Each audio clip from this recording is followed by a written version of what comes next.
With over 1,200 delegates and 70 exhibition stands, welcome to the ASCL Conference 2014, giving school and college leaders the opportunity to discuss, share ideas and network.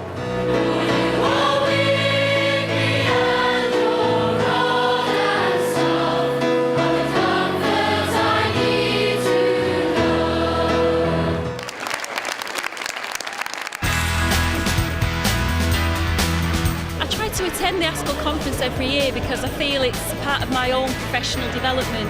I'd wholeheartedly recommend coming to the conference for any school leader. I'm a first-time delegate, very keen just to hear things from the horse's mouth at top level. We've come to hear them being challenged about their policies and about how education is going to move forward in the future.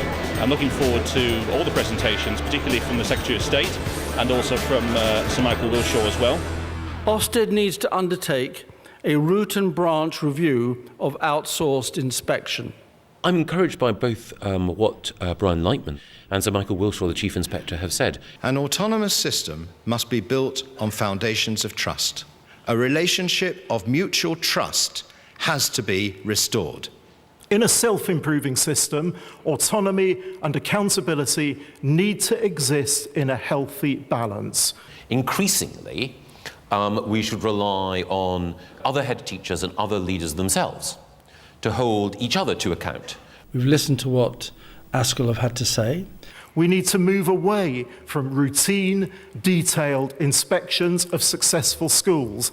In my view, good schools no longer need to be subject to routine inspection. Ofsted needs to continue to move towards more proportionate and risk-based inspections of those institutions that need greater intervention. I think people are enjoying engaging with policymakers at a national level and having the chance to debate the issues of the day with them. We're more ready to have a system where professionals lead and shape what's happening and where central government and local government can step back. Certainly all the things were there that we worry about: finance, Ofsted, exam, curriculum, all of those things. Entertaining, enlightening, all very good-natured, maybe lacked a bit of grit for me. All of the issues that were discussed are so important, but I haven't come away feeling that I really know where he's going with things.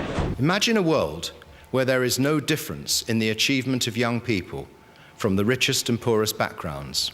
Huge confidence in the leadership of ASCL. What a magnificent speech from our President. Moral purpose. Education is driven by values because education changes lives. Education is our future as a society, as a world. It is outstanding teaching and leadership that makes the biggest difference to our young people's educational prospects. And the keynote speakers in the plenary sessions are superb, particularly Sir Harry Burns. Children who don't get hugged are less able to suppress their stress response, more likely to be fearful, anxious, aggressive, emotionally labile, together with reduced learning capacity, reduced ability to suppress inappropriate behaviour.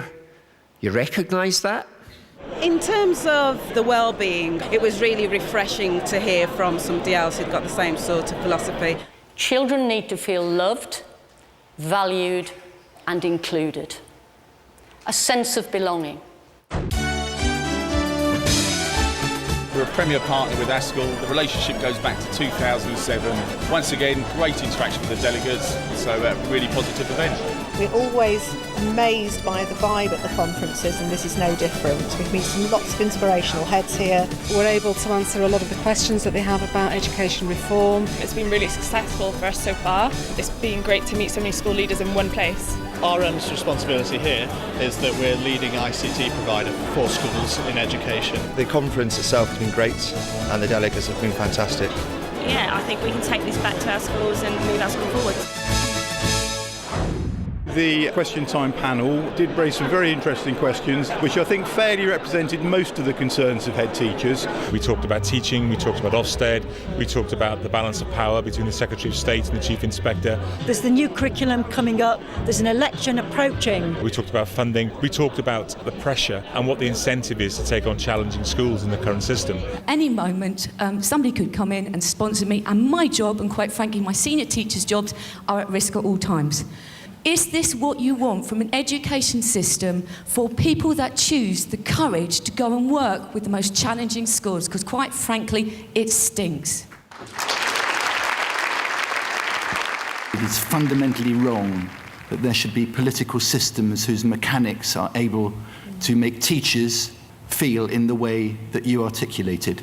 This notion, it drives me mad when they say, if it doesn't turn round in a year, we'll close it down. One of the things that's got me through some challenging moments in the last 5 or 6 years is to recognise that the journey we're on is never going to be finished in my time, but we're going to contribute to the next part of it. I came last year, but this year I've actually brought along 6 members of my leadership team because, you know, I think it's such a fantastic event.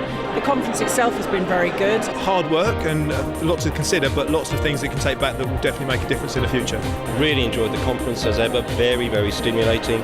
To meet so many colleagues, to be able to network and talk about current issues. Always interesting to hear the top politicians. And engage with them and be able to challenge them and tell them what we think. I think it's been very useful. I made lots of contacts. It's my first time at the conference and I'll certainly be returning.